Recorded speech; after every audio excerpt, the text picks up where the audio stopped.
श्रीनाथ जी गुरु जी को अलख आदेश, माँ भगवती को अलख आदेश, रांची वाले भैरव बाबा को अलख आदेश। आप सभी को आदेश आदेश। पंकज जी आदेश आदेश। आज मैं लाइव हुआ हूँ, उसका दो कारण है। एक तो काली चौदस आ रही है। दीपक आदेश आदेश। काली चौदस में कुछ साधनाएं दूंगा मैं, जो आप लोग करो तो आप लोगों को प्रत्यक्षीकरण होगा। सात्विक सर्वशीष आदेश। एक रात की साधना है, लेकिन उसकी तैयारी करीब करीब 11 रातों की होती है और सामग्री उसमें काफी लगता है।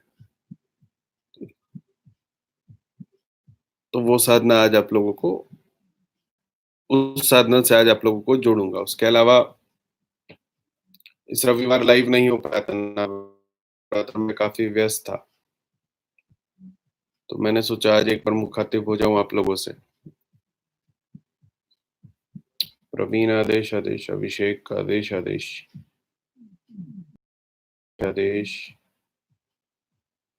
जलेश्वर जी आदेश आदेश, राम आदेश आदेश, मिक्स्ड नॉलेज आदेश आदेश। तो अभी नवरात्र खत्म हुए, आप में से कई लोग जुड़े। नवरात्र साधना ग्रुप से करीब करीब 300 लोग थे आते जाते। ये जो नवरात्र के साथ तंत्र का जो संयोग शुरू होता है ना, ये मतलब नवरात्र कहना गलत होगा। इससे पहला जो अमावस्या गया, भाद्रपद अमावस्या, मतलब तारा माता का प्रादुर्भाव जो हुआ, उससे अभी तक, और फिर भैरव अष्टमी मतलब 19 नवंबर तक अलग अलग तांत्रिक प्रयोग हो सकते हैं। और जो महत्व सूर्य और चंद्र ग्रहण का है, वैसा ही महत्व माँ भगवती देवी तारा का जो प्रादुर्भाव हुआ था तारापीठ में भाद्रपद अमावस्या का है। वही महत्व नवरात्र के 9 रातों का है, वही महत्व काली चौदस का, और वही महत्व जो है वो भैरवाष्टमी का है। तो जो भी साधना जो कि बहुत लंबे समय में करके सिद्ध होती है, वो सारी साधनाएं सिर्फ इन कुछ दिनों में अगर आप साध लेते हो तो आपकी वो सिद्धियां परफेक्ट हो जाती हैं। काली चौदस में मैं इस बार माँ भगवती देवी काली की एक साधना दूंगा। उस साधना को करके आप सभी, मतलब अगर एक मंत्र पकड़ के जीवन भर रह जाओगे, अगर साधना के बदले आप लोगों का ये प्रयोजन है कि एक मंत्र जो आपको हर चीज में मदद करे, तो वो यही मंत्र है जो मैं इस ग्रुप में दूंगा। इसमें माँ भगवती के सारे बीजाक्षर रहेंगे। विधान थोड़ा कठिन है, लेकिन कठिन विधान कीजिएगा तभी तो लाभ पूरा प्राप्त होगा। और एक मंत्र है, वही हर चीज में आपका काम आएगा। आपको 75 मंत्र रखने की जरूरत नहीं पड़ेगी। बस भोग देने का विधान, बंधन देने का विधान, ये सब रखा जाएगा। अच्छा, मैं अभी कुछ साधकों से मेरी बात हो रही थी, तो उनका कहना है कि अनुभूति नहीं हो रही थी। तो अनुभूति क्यों नहीं हो रही थी? तो कोई उसमें परी साधना कर रहा था, कोई उसमें यक्षिणी साधना कर रहा था, एक ब्रह्म राक्षस साधना कर रहे थे। तो इनका कहना है कि गुरुजी बहुत सालों से साधना कर रहे हैं, लेकिन हमें अनुभूतियां नहीं होती हैं। तो देखो, मैंने तो तुम लोगों को बताया कि मैं आप लोगों के साथ बातचीत करके भी बहुत सारी नई चीजें सीखता हूँ, जो आप लोगों को बताता हूँ।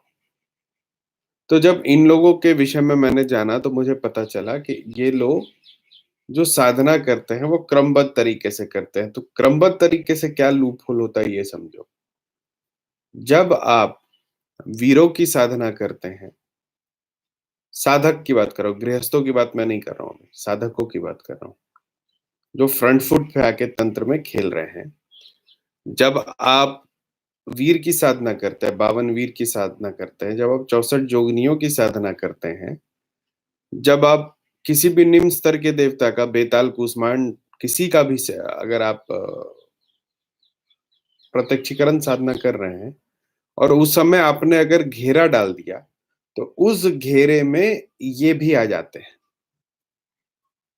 तो जब आप वीर साधना कर रहे हो, जब आप 64 योगिनी साधना कर रहे हो, जब आप बेताल कूष्मांड की साधना कर रहे हो, भूत की साधना कर रहे हो, आप साधक हो, तो आपका हृदय इतना मजबूत होना चाहिए कि आप प्रत्यक्षीकरण देख के अपने शरीर को, अपने मनोबुद्धि को सँभाल सको, तभी साधना करनी चाहिए।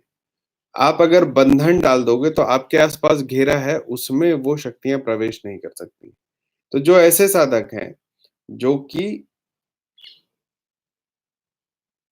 इस तरह की शक्तियों की साधना कर रहे हैं, उनको प्रत्यक्षीकरण नहीं हो रहा, उनको एक ही बात बोलूँगा कि भैरव का अगर आपके पास कोई मंत्र है, तो उसको पढ़ के सिर्फ़ साधना करिए। भैरव का मंत्र पढ़ने से ये होता है कि आपका बंध जाता है, तो वो शरीर आपका शरीर प्रवेश नहीं कर पाएगा, परकाय प्रवेश आपका नहीं कर पाएगा।